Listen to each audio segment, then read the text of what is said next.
10 months ago, my parents stood outside the gates of a $40 million Malibu estate, holding the torn pieces of the security guard, standing between them and the cameras, checked. He looked at my mother, then my father, and asked if they had an invitation. I didn't walk out to meet them. I didn't need to. I had already made my choice 5 months before that, in a quiet private room at a restaurant, when my mother decided to show me exactly what she thought of my boundaries.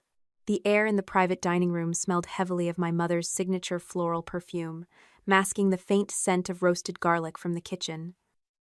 It was February of 2025. My sister, Hallie, sat nervously between us, tracing the condensation on her water glass. Connor, my fiancé, was seated at a small table near the door, keeping his distance just as we had agreed.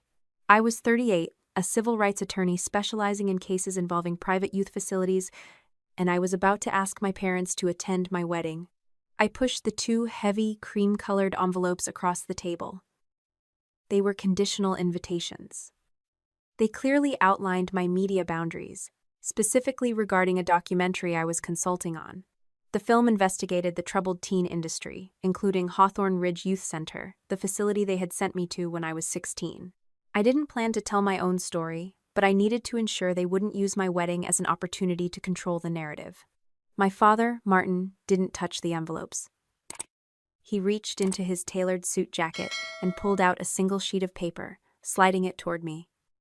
It was a non-disclosure agreement. He called it a document to protect the family. I read it quickly. It forbade me from participating in any project that mentioned Hawthorne Ridge and demanded I waive any unknown claims. He wanted me to sign away my voice before he would even consider coming to my wedding. I pushed the paper back. I told him my attorney wouldn't allow me to sign it. My mother, Gloria, laughed. It was a sharp, brittle sound that cut through the low hum of the restaurant. She picked up the invitations. Her manicured nails dug into the thick paper. Then, she ripped them in half. She laughed again, a little louder this time, and said they were saving their money for Hallie's real wedding anyway. Hallie flinched, but didn't say a word. She just watched the pieces of my invitations flutter onto the table. I didn't yell. I didn't cry. I pulled out my phone and took a photo of the shredded paper resting next to my father's pristine non-disclosure agreement. I stood up, looked my mother in the eye, and said, "Got it." I walked toward the door. Connor stood up, his eyes on the torn paper. He asked if I wanted to go back for the pieces. I told him no. The image was enough. The next morning, the air in my office felt stale, despite the hum of the air conditioning. My assistant handed me a padded envelope. It had no return address. Inside, there was a faded, stiff plastic hospital bracelet. I ran my thumb over the cold surface. The name printed on it was mine. The admission date matched the day they sent me away. The facility code read Hawthorne Ridge. There was a printed note underneath the bracelet. It read, "Your mother came every month, she knew." I checked the reception security footage. It showed a courier dropping off the package, but nothing about who sent it. I didn't call my parents. I called Elena Ruiz, my independent counsel. Elena ran the code on the bracelet against old licensing records. I listened to the steady tapping of her keyboard, the sound loud in the quiet of her office. When she finally spoke, her voice was completely steady. She said the code didn't belong to the treatment wing. It belonged to the administrative office, the place where parents signed extension forms. Elena dropped the faded plastic hospital bracelet into a clear evidence bag. The heavy zip closure made a sharp, definitive snapping sound that echoed in the quiet space of her corner office. My lawyer picked up a thick black marker and wrote the date, the time, and her initials across the white label. I stood by the window, watching the morning traffic crawl along the freeway below, but my attention remained completely fixed on that small plastic band. I wanted to take it back. More than that, I wanted to log into the state judicial databases using my professional credentials. I knew exactly which search portals to use to pull every defunct file attached to Hawthorne Ridge Youth Center. Elena set the marker down, leveled a calm look at me, and told me exactly why I could not touch my laptop. She explained the rules of evidence collection with the clinical precision of someone who had built a career on technicalities. If we broke the chain of custody, or if I used my specialized access improperly to hunt down my own family, my parents would easily dismiss everything as a vindictive, unethical stunt. The opposing counsel would tear the findings apart before they ever reached a civil hearing. The attorney was absolutely right, and her logic only made the waiting feel like a physical weight on my chest. Hawthorne Ridge had declared bankruptcy in 2017. The facility itself was gone, replaced by a commercial real estate development, which meant the original records were scattered. We spent 2 full days tracking the paper trail, dealing with endless automated phone systems and indifferent clerks. The state licensing board only kept broad operational reports, nothing with patient specifics. The financial records had supposedly been transferred to a liquidation firm, and the daily administrative logs were lost in the chaotic handover of assets. I found myself staring at my office wall late on Wednesday evening, listening to the low hum of the air conditioning. I wondered if my mother had known the place was failing when she sent me there, or if she had simply found the most convenient disposal site for a daughter who asked too many questions. The phone on my desk rang late on Thursday afternoon. The caller ID glowed with an unknown number. I answered, expecting another runaround from a low-level state clerk or a paralegal. Instead, a woman spoke. Her voice sounded thin, carrying a slight, nervous tremble that forced me to press the receiver closer to my ear. She identified herself as Ellen Price. The former administrative clerk confirmed she was the person who had sent the anonymous package to my office earlier that week. Ellen explained she had seen the press release announcing my involvement in the upcoming documentary. She recognized my name immediately. She kept her voice low, rushing her words together, terrified that Martin or Leonard Pike, the former facility director, would find out she was talking to a lawyer. I told her we needed a lot more than an anonymous package in the mail. Elena took over the conversation, speaking clearly and slowly into the speakerphone. My lawyer explained the harsh legal reality to the frightened woman on the other end of the line. We needed a sworn statement, a verifiable source for any documents, and a documented chain of custody. A random drop in the mail would not hold up in any court, let alone on a national broadcast. Ellen went completely silent. 10 seconds passed. The only sound in the office was the faint, rhythmic static on the telephone line. Then, the former clerk took a shaky breath and said she had kept something else. She admitted she had hidden a file for 22 years, but she demanded to meet in a secure location before handing it over. The smell of industrial bleach hit my nose the moment I stepped out of my office suite that evening.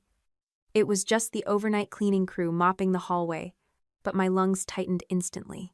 That sharp, chemical odor pulled me straight back to a sterile corridor in the late fall of 2003. I was 16 years old again. My cheap canvas sneakers squeaked against cold linoleum floors. Fluorescent tube lights buzzed above my head like a swarm of angry insects, casting a sickly yellow glow over the painted cinder block walls. A senior staff member stood in front of a heavy wooden door, blocking my path to the visiting area. The woman looked down at me, her face completely blank, and delivered the news in a flat, practiced tone. She stated that my mother had not come for the monthly visitation day. The staff member claimed I was simply not stable enough for family contact, citing my recent protests as proof of defiance. I remembered the heavy, suffocating weight settling in my chest right then, the absolute, crushing certainty that my family had intentionally forgotten me. Ellen Price sat rigidly in one of the leather chairs in Elena's conference room the following morning. The older woman kept her beige raincoat buttoned all the way up, her hands clutching a worn canvas tote bag in her lap. She did not look like a heroic whistleblower. She looked like someone who had spent 2 decades carrying a secret she could no longer endure. Ellen explained that the strict confidentiality agreement she had signed upon termination was not the real reason she had stayed quiet all these years. She reached into her canvas bag and pulled out a thick manila folder, placing it carefully on the glass table. The heavy paper slapped against the surface, the sound loud in the tense room. Ellen confessed that the actual reason she remained silent was profound shame. She had been a willing part of the system that kept kids locked away. I reached across the table and opened the folder. Inside sat a thick stack of photocopied pages. It was the Master Administrative Visitor Log from the winter of 2003 through the end of 2004. Ellen explained she had made the copies late one night before the bankruptcy, because she suspected the director was actively altering medical files to justify fraudulent insurance billing. My eyes scanned the neatly ruled columns. The copied paper felt rough under my fingertips. I found the page for November. I flipped to December. Then January. The name Gloria Whitmore appeared on every single page. My mother had driven to the Hawthorne Ridge facility on the first Tuesday of every month. I traced a line across the paper to the columns specifically labeled for resident visitation. The boxes were completely blank. She had never once requested to see me. I moved my finger to the next column over, the one designated for administrative conferences. A sharp, familiar, cursive signature filled every one of those boxes. She had sat in the front office, signed the paperwork to keep me locked inside, and then driven back home. Ellen leaned forward, her chair creaking loudly under the sudden movement. She looked directly at me, her eyes watering. She told me she used to sit at the front reception desk while my mother met with the facility directors. The former clerk admitted she had taken the handwritten letters I had given the staff, the desperate notes begging to go home, and handed them directly to my mother. Gloria had read them right there at the desk. The drive back to my house that evening felt like moving through deep water. I walked through the front door just after 8 o'clock. Connor was standing at the kitchen island, drafting architectural plans under the warm pendant lights. He looked up, his expression guarded and unreadable. I dropped my keys in the ceramic bowl by the door, the clatter echoing too loudly in the quiet house. I told him everything was handled, and that Elena had secured a massive piece of documentary evidence. Connor set his drafting pencil down. He walked around the counter and stood in front of me, close enough that I could smell the familiar scent of cedar shavings and rain on his shirt. He did not raise his voice. He asked me why I was treating our upcoming marriage like a hostile negotiation I needed to manage entirely on my own. He pointed out that I had spent the last 3 days dodging his calls, deflecting his questions, and giving him sanitized status updates instead of having a real conversation. The truth lodged in my throat like a stone. I realized I was doing exactly what I always did when I felt cornered. I was locking everything down, controlling the flow of information, and treating the man I loved like a dangerous variable that needed containment. My desperate need to build an impenetrable case against my parents was bleeding into the safest place I had left. I let out a long breath, my tense shoulders finally dropping. I reached into my leather briefcase and pulled out the photocopy of the visitor log, handing the pages to him. Connor took the paper, his eyes scanning the blank visitation columns and the repeating signatures. He did not offer empty comfort. He did not try to solve the legal problem for me or offer useless platitudes. He just nodded, handing the paper back, and told me he was entirely on my side, provided I actually allowed him to stand next to me. I took the document back to my home office. The small desk lamp cast a yellow circle on the scattered papers. I flipped past the winter months, turning to the final page of the log, the one detailing my eventual discharge month. Down at the very bottom corner, below the standard billing signatures and staff initials, a small handwritten note caught my attention. The ink was faded in the photocopy, but the words were perfectly legible. It read that the parent approved a continued communication restriction. Right next to that sentence, validating my complete isolation, was the unmistakable signature of Gloria Whitmore. The screen of my cell phone lit up just before noon on Friday. A restricted number flashed across the glass. I let it ring twice before picking up, expecting a court clerk returning a scheduling request. Instead, the deep, resonant voice of my father filled the earpiece. Martin Whitmore did not bother with a greeting. He bypassed small talk entirely and informed me that my recent digging was causing Hallie unnecessary distress. His tone carried that familiar, practiced cadence he always used for board meetings and reprimands, a voice designed to make the listener feel small and unreasonable. I pulled a legal pad toward me and uncapped my pen.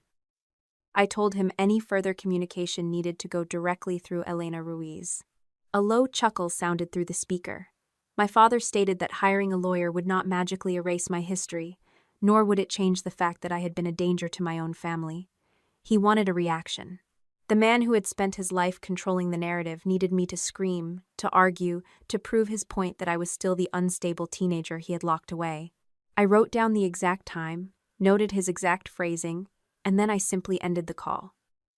The click of the disconnecting line felt infinitely heavier than any argument. That afternoon, Elena arranged a secure conference call with Ellen Price and an independent forensic accountant. We sat in the law firm boardroom, the speakerphone resting in the center of a massive oak table. Ellen's voice filtered through the speaker, steadier now than it had been the day before. The former clerk detailed exactly how Hawthorne Ridge generated its profits. The facility charged parents by the month, utilizing mandatory progress reviews to justify extending a child's confinement. Ellen explained that resistance behavior, including crying, asking to call home, or questioning the rules, automatically resulted in a failed review. Each failure guaranteed another 30 days of billing. Elena leaned forward, asking how my father's consulting firm fit into the structure. Martin did not receive envelopes of illicit cash for my admission. The reality was much cleaner and entirely corporate. Ellen stated that Whitmore Development Strategies held a lucrative market expansion contract with the youth center. The facility paid my father performance bonuses based directly on revenue growth and new family admissions. The forensic accountant, a quiet man named David, pushed a thick bound folder across the table toward me. He had spent the morning cross-referencing Hawthorne Ridge bankruptcy filings with old corporate tax records. David pointed to a highlighted column on the second page. The dates aligned perfectly. The largest bonus payment cleared exactly 3 weeks after my parents drove me to the facility. My father had leveraged my admission, packaging my forced absence as a successful intervention story to sell the program to other wealthy, desperate families. Every single time my mother signed a 30-day extension and approved my communication restriction, she simultaneously protected her husband's corporate cash flow. I stared at the embossed logo on the copied invoice. The sharp, interlocking, geometric shapes of the Whitmore Development Strategies letterhead blurred for a second. The smell of expensive leather and stale coffee suddenly filled my memory. I was 16 years old again, standing in my father's home office on a crisp autumn evening in 2003. I had opened his leather briefcase, searching for a calculator for my math homework. Instead, I found a billing invoice. The document listed Hawthorne Ridge Youth Center as the client. I remembered asking him why a place meant to help troubled kids was paying his company thousands of dollars. Martin had snatched the paper out of my hand. His face flushed a dark, angry red. He called me a thief, an invader of his private workspace, and a disturbed child who created problems where none existed. That confrontation ignited the massive argument later that night.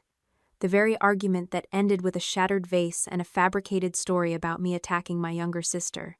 He had to silence me because I had accidentally uncovered his revenue stream. David's voice pulled me back to the quiet boardroom. The accountant tapped a separate document at the back of the folder. It was a salvaged insurance intake form from my original admission file. I read the text under the referring party section. The intake coordinator had clearly typed that I was a direct family referral connected to development consultant M. Whitmore. I was never just a patient to them. I was a business asset, a physical extension of a corporate contract. Elena asked if there were any other direct financial links between the facility and the Whitmore family accounts. David nodded, turning to the final page of his financial summary. He adjusted his glasses and traced a pen down a list of secondary disbursements. The facility had issued several smaller, recurring payments labeled as educational grants. The accountant pointed out that the recipient of those specific funds was not Martin. The money had bypassed his corporate accounts entirely. The secondary payments had been deposited directly into a private tuition trust fund, and the beneficiary listed on that account was Hallie Whitmore. My sister sat across from me in Elena's conference room 2 days later, staring at the forensic accounting summary. Hallie had come without telling our parents. Her hands rested flat on the polished mahogany table, and her knuckles were completely white. I slid the copied financial disbursement page directly into her line of sight, tapping the line that clearly showed the tuition trust fund in her name. I demanded to know exactly how much she understood about her college money. The question came out sharper than I intended, carrying 22 years of accumulated resentment. Hallie leaned back, putting distance between herself and the document. She stated firmly that she was only 11 years old when the facility took me away. My younger sister insisted she only knew our parents had set up a standard education account, the kind any suburban family might have. My jaw tightened. I leaned forward and told her she had lived her entire adult life balancing on the price I had paid, and she had never once bothered to look down. Hallie's head snapped up. Her eyes narrowed, and her voice rose to match mine. She told me I was treating her exactly like a hostile witness on a cross-examination stand instead of a sister. Elena intervened immediately. The attorney raised a hand, her silver bracelets clinking against the glass table. She instructed us to stop treating the room like a courtroom. Elena pointed out that we needed to separate what an 11-year-old child could realistically comprehend from what a 33-year-old woman had conveniently chosen not to ask.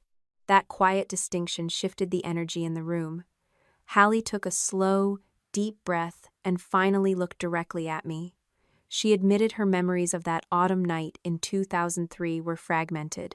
She remembered Martin screaming in his office, and she recalled a heavy decorative object flying across the room. My sister clearly remembered my hands grabbing her shoulders, pulling her down toward the carpet. After that, everything blurred into our mother repeating the same sentence over and over, telling everyone I had viciously attacked her. Hallie confessed she never actually remembered the exact moment she got hurt. Only the narrative our parents built around her bruised ribs. She reached down to the floor, lifted a large canvas tote bag, and unzipped the top.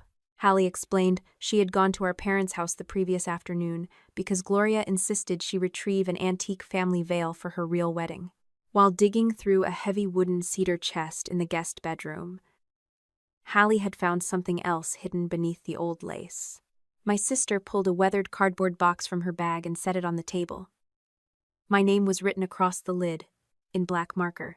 Inside sat a thick stack of unstamped envelopes and a small stack of yellow sticky notes covered in my mother's handwriting. I reached for the top envelope, recognizing my own hurried teenage handwriting.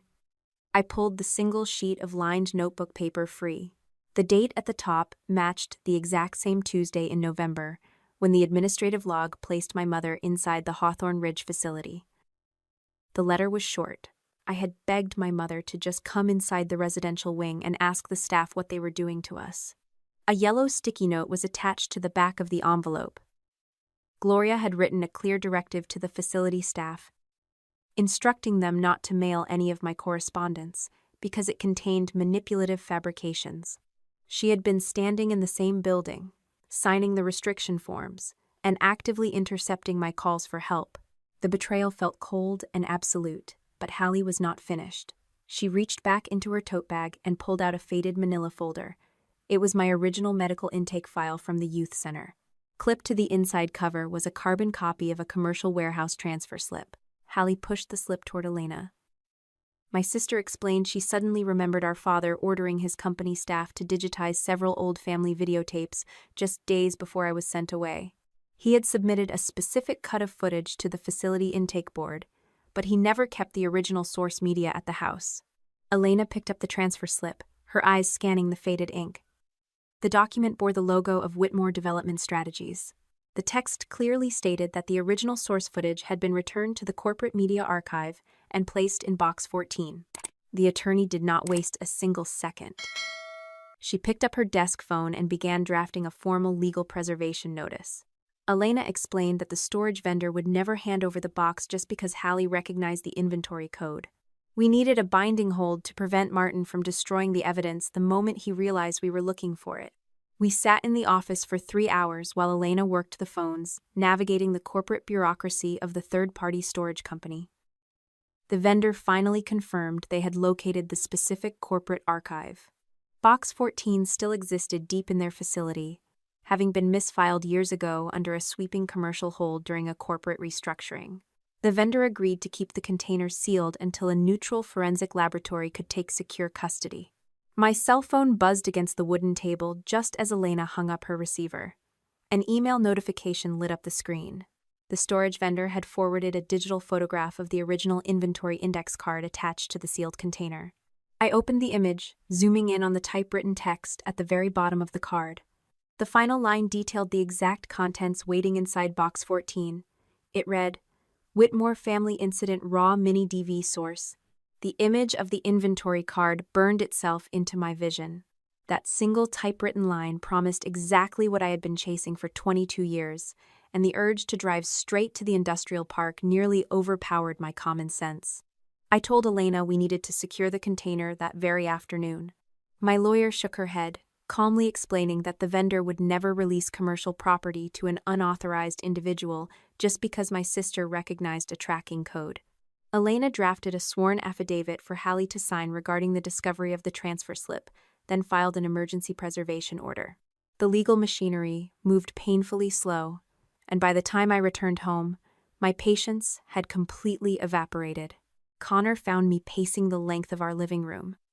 He watched my erratic movements for several minutes before stepping into my path, effectively halting my momentum. My fiancé did not raise his voice, but his tone carried a weight that demanded attention. He pointed out that my fear of the evidence disappearing was entirely justified. Yet if I broke the chain of custody now, I would hand my father the perfect excuse to claim the footage was tampered with. The architect stood his ground, reminding me that speed meant nothing if a judge threw the tape out of court. The cold logic of his argument finally pierced my panic. I forced my tense shoulders to drop, agreeing to let the neutral forensic laboratory handle the extraction.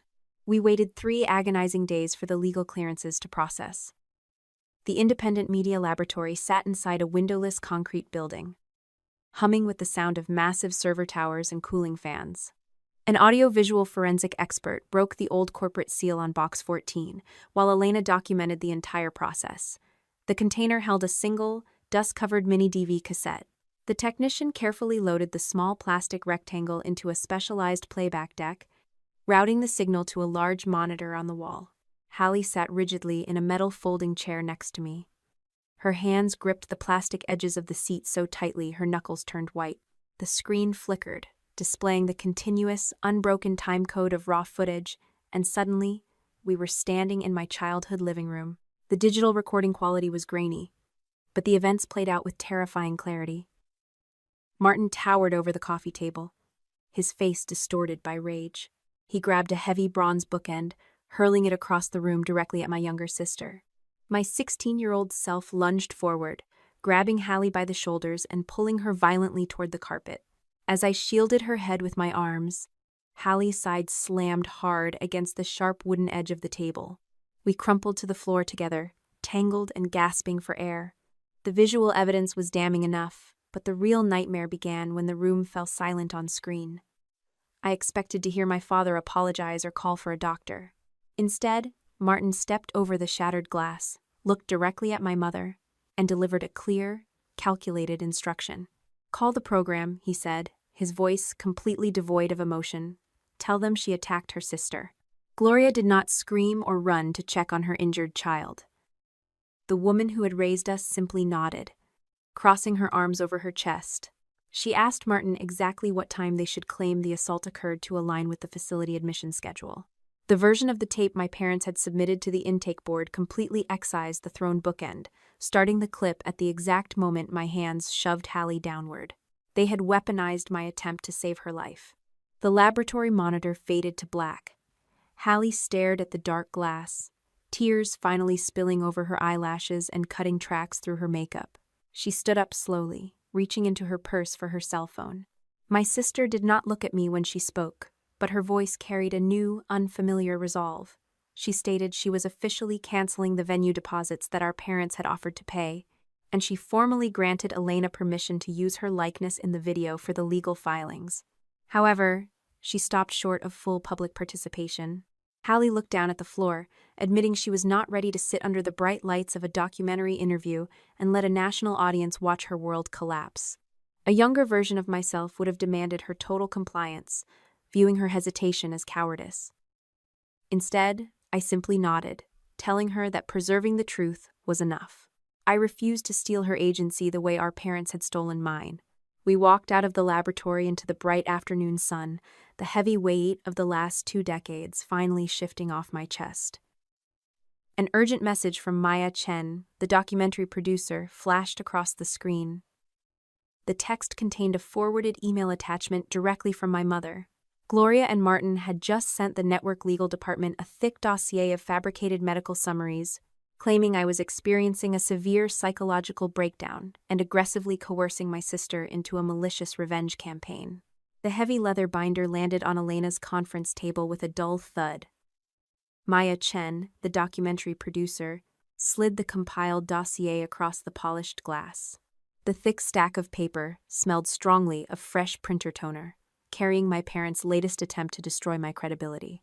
Maya pointed to the top document, explaining that Martin and Gloria had overnighted a comprehensive psychological profile to the network legal department. My eyes scanned the first page, and a familiar, messy teenage handwriting filled the margins.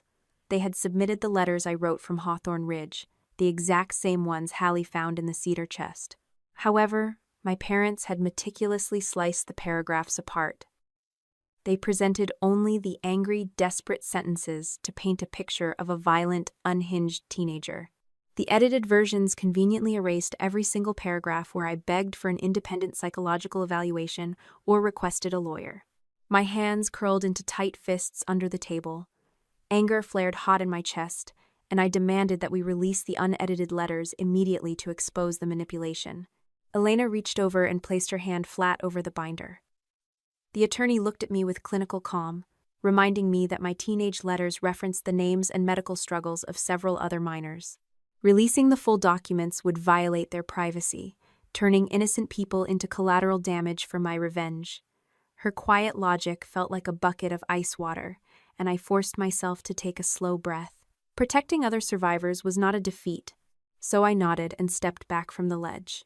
We needed to prove the facility operated as a corrupt system, not just a stage for a family dispute. Ellen Price provided the missing structural link the following morning. The former administrative clerk brought a faded staff orientation manual to the law office. She traced her finger down a page outlining resident compliance metrics. The protocol explicitly classified crying, requesting parental contact, or questioning the rules as resistance behavior. Every documented instance of resistance automatically triggered a 30-day extension of a child's confinement. My father had profited from an entirely rigged game. 3 other former residents agreed to meet with us in a private consultation room later that week. Each woman confirmed the exact same operational pattern. The facility staff had routinely intercepted their mail, based monthly progress reports entirely on parental accusations, and extended their stays whenever they dared to complain. Listening to their stories, the ethical lines of my profession snapped sharply into focus. I sat across from the 3 women and formally recused myself from acting as their attorney. Serving as both a victim and a legal representative would create a massive conflict of interest, potentially jeopardizing their claims. I handed them the contact information for an independent civil rights organization, ensuring their cases remained legally pristine. Elena then laid out the brutal reality of our timeline. She explained that the legal system did not operate on pure moral outrage, and not every injury from 2003 could be prosecuted today. The lawyer crossed out several potential claims on her legal pad. We would only move forward with actions supported by a newly opened state look-back window for youth facility victims.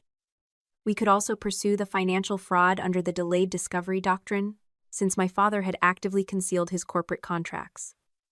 Finally, we would add immediate defamation charges based on the dossier they had just mailed to the network. Every outdated theory was discarded. The sheer weight of the verified evidence finally convinced the network executives to move forward. The producers wanted to host a live fundraising event for youth facility survivors, and a wealthy philanthropist offered his sprawling, $40 million Malibu estate as the venue. Maya suggested concluding the broadcast with Connor and me exchanging our wedding vows, framing the ceremony as a definitive symbol of reclaimed agency. I looked at Connor, seeing the quiet support in his posture, and I agreed on 2 strict conditions. The ceremony could not involve any direct confrontation with my family, and every single survivor involved had to retain total control over their own interview footage. The network did not actually need my sister to prove the systemic corruption, but her testimony remained the only weapon capable of destroying the central lie my parents had built their social empire upon. The final pieces were locking perfectly into place. Then, Maya's cell phone buzzed against the glass table, vibrating with an urgent email notification. The producer picked up the device, her expression dropping as she read the subject line. Gloria had just contacted the network directly. My mother claimed Hallie had officially retracted her entire statement and would be attending the Malibu event alongside her parents to save her older sister from a tragic, paranoid obsession. The digital clock on my desk ticked past 4 in the afternoon. 4 outbound calls to my sister had gone straight to a generic automated voicemail.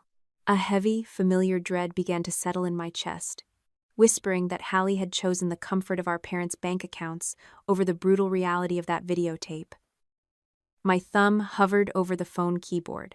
I typed out a bitter message, asking if she was really going to let them buy her silence again. My thumb paused over the send button. A younger version of me would have fired that message off immediately, needing to strike first before the betrayal fully landed. Instead, I stared at the harsh, glowing words and then hit the backspace key until the screen was completely blank. I refused to let fear turn me into an interrogator. The heavy glass door of the law firm swung open just before 5 o'clock. Hallie walked into the conference room, looking like she had not slept in days. Dark circles bruised the skin under her eyes, and her usually perfect posture had completely collapsed. My younger sister did not say a word at first. She just walked straight to the table, dropped her cell phone onto the polished wood, and placed a folded sheet of hotel stationery right next to it. Elena picked up the paper, unfolding it carefully.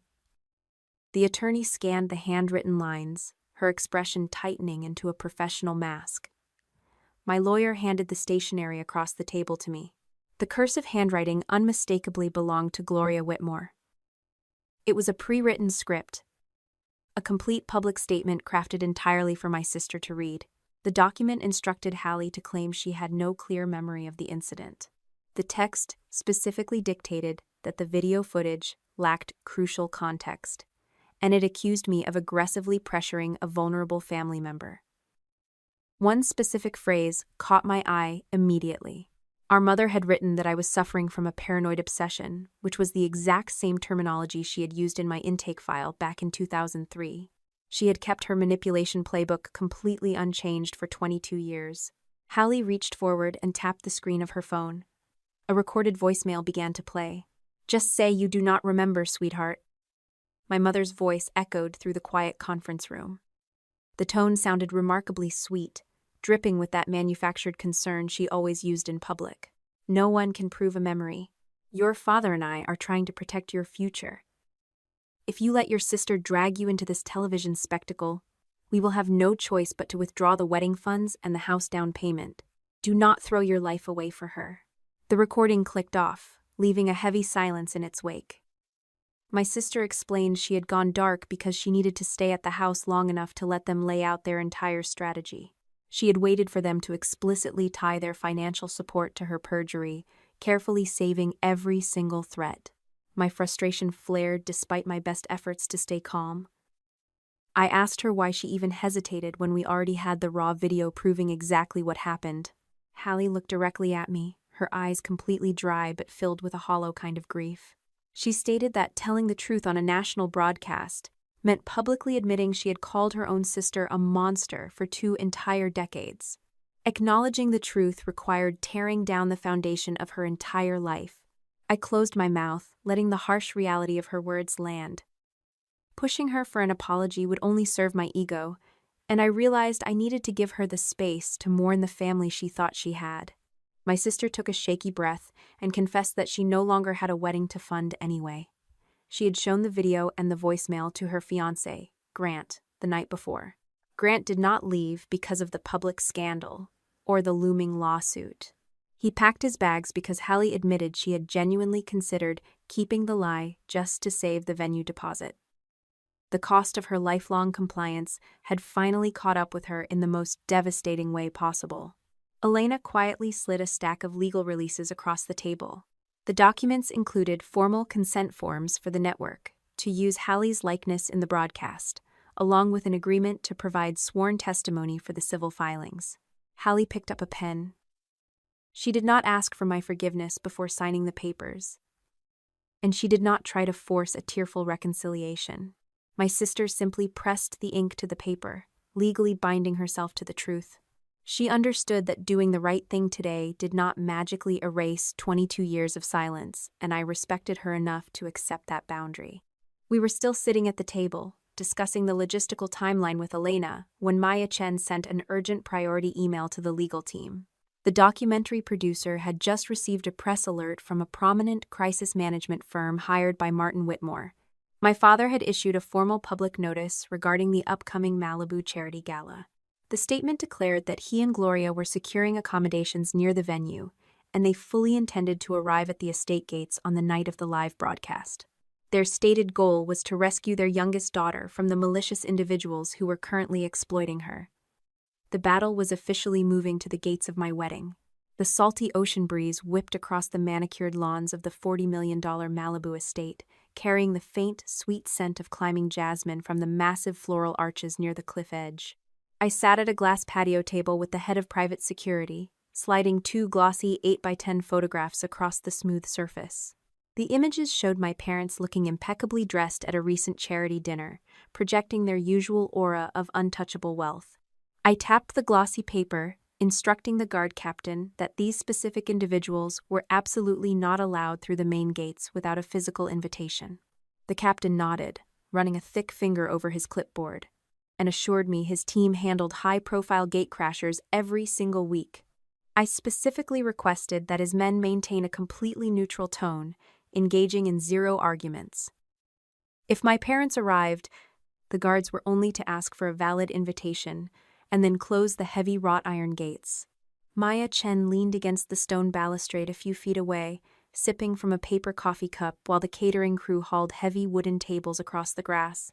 The documentary producer pointed out that since Martin and Gloria had explicitly issued a public press release about their arrival, the press staging area right outside the estate was legally fair game. She asked for permission to keep a dedicated camera crew stationed near the perimeter. The network desperately wanted the confrontation, hunting for a dramatic climax to boost their broadcast ratings. I agreed to the exterior cameras on one strict condition. Nobody was allowed to give me a single update about the front gate once the ceremony began. For the first time in 22 years, I chose to surrender control over my parents' actions, accepting that I could protect my peace without actively micromanaging their incoming attack. Later that afternoon, Elena and I sat in a makeshift production trailer parked behind the catering tents to review the final legal cut of the broadcast. The small space smelled of hot electronics and ozone, completely detached from the wedding preparations happening just outside the metal door. We watched the editing timeline scroll across a glowing monitor. The attorney had meticulously scrubbed the footage, ensuring the network only aired verified corporate contracts, the administrative visitor logs, and the specific video segment my sister had formally cleared. Every single reference to the other survivors remained heavily redacted, their identities safely protected behind thick black bars and altered audio tracks. Then, a specific frame flashed onto the screen. The editor had magnified the yellow sticky note in my mother's handwriting, the one explicitly instructing the facility staff not to mail my letters. A sudden, bitter heat flared in my chest.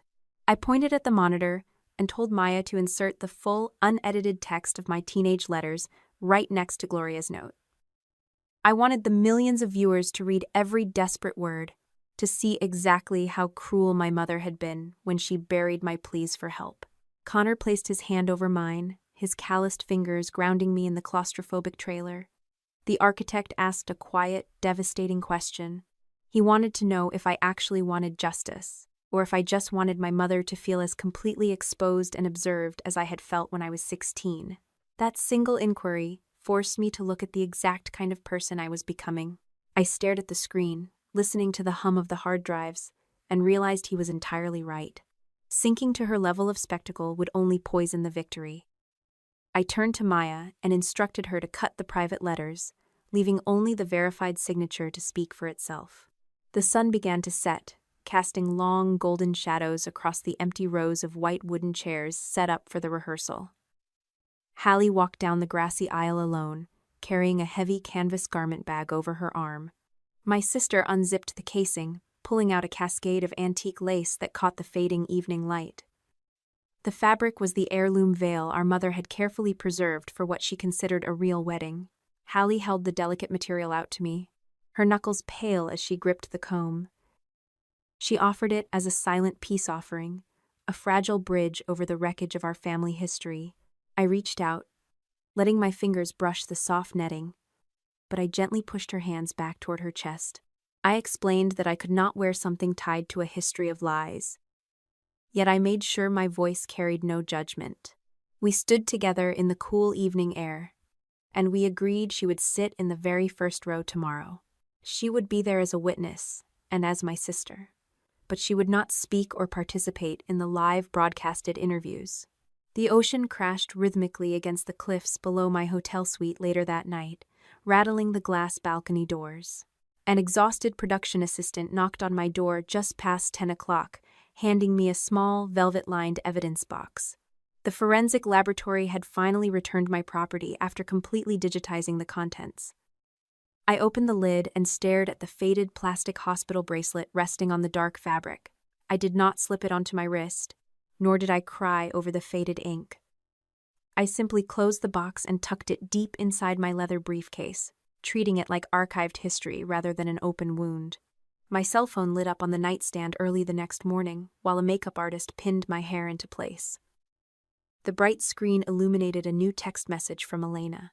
The legal team had just confirmed that Martin and Gloria Whitmore had checked into a luxury resort just 3 miles down the Pacific Coast Highway.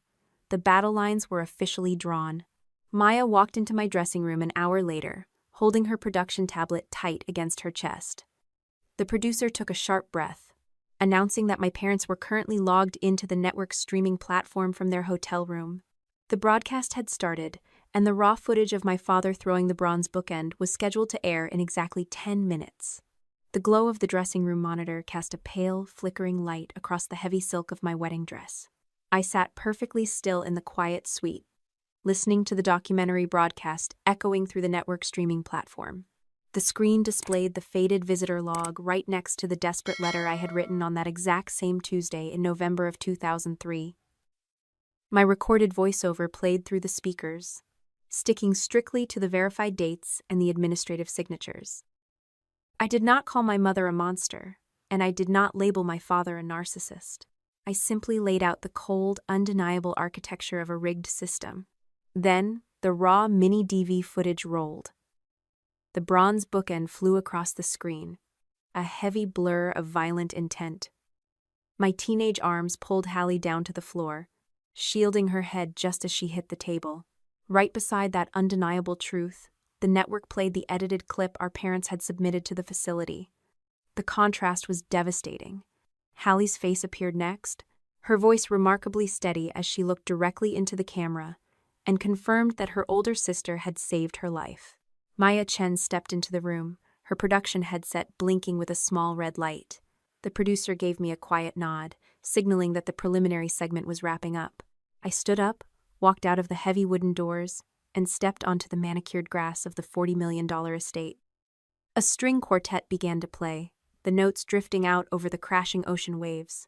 I kept my eyes entirely focused on Connor, waiting at the end of the aisle, choosing not to ask a single question about the security perimeter. I did not know my parents had left their luxury resort the second they saw Hallie on screen.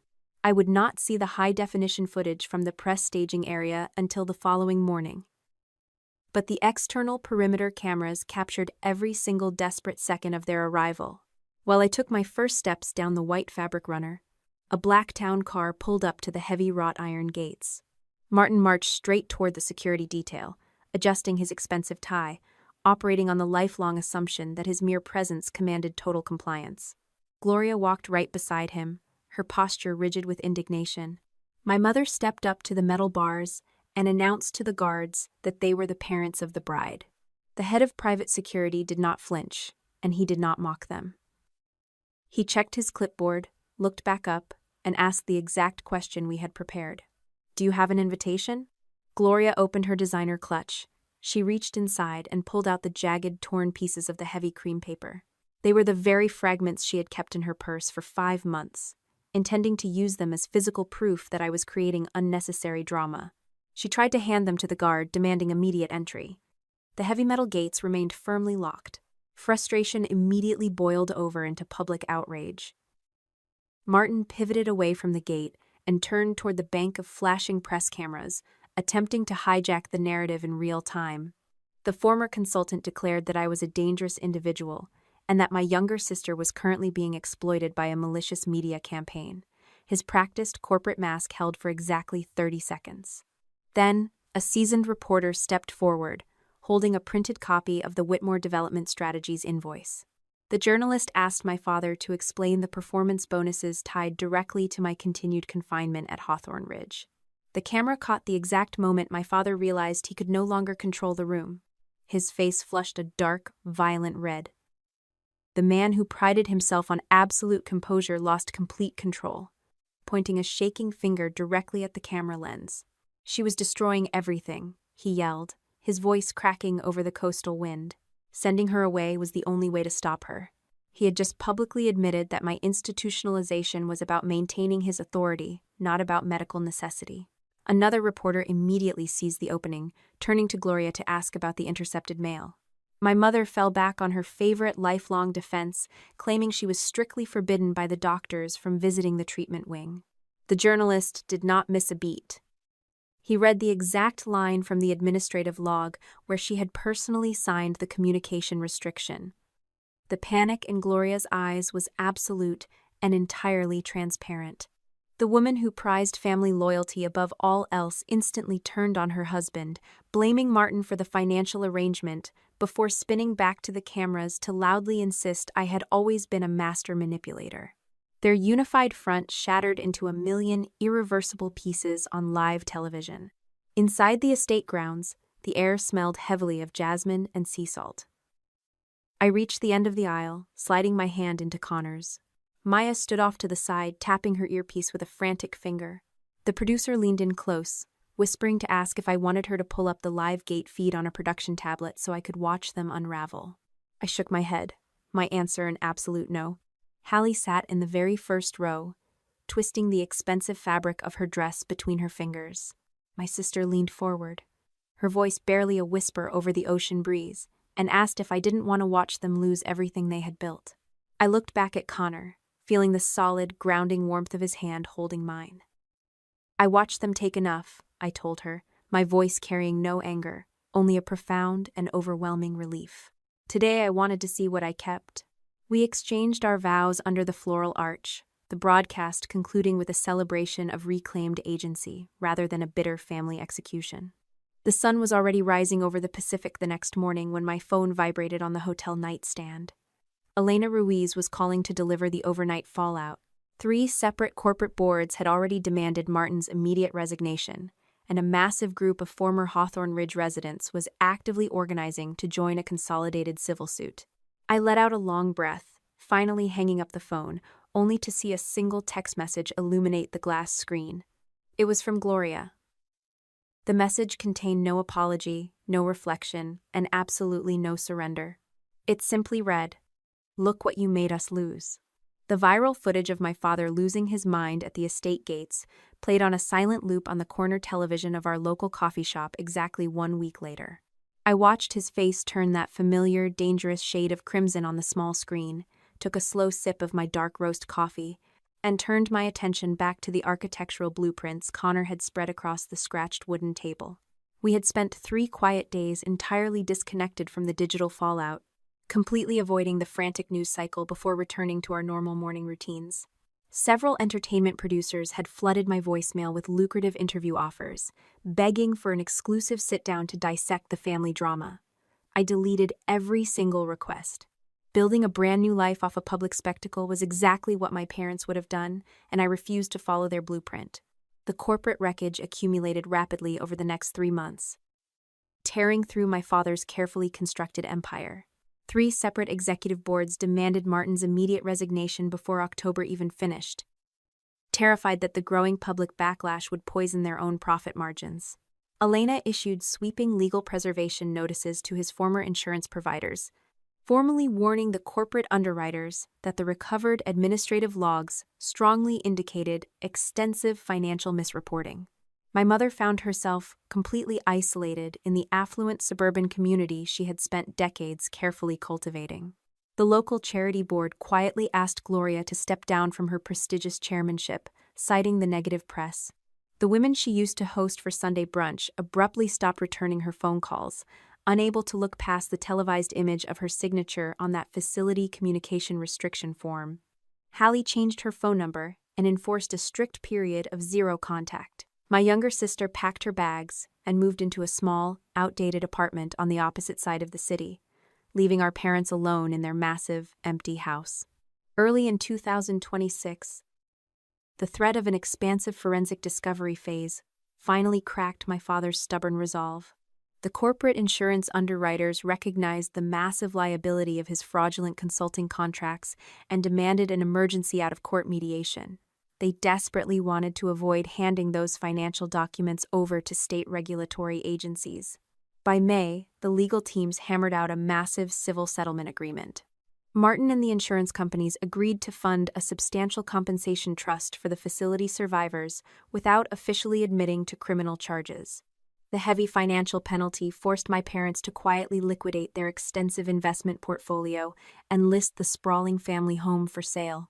Meanwhile, the state licensing board permanently revoked Leonard Pike's operational certification, ensuring the former director could never run a youth care facility again.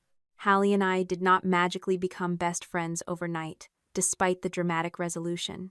We started seeing a family specialist every other Tuesday, sitting in a neutral therapy office that smelled faintly of lavender and old paper.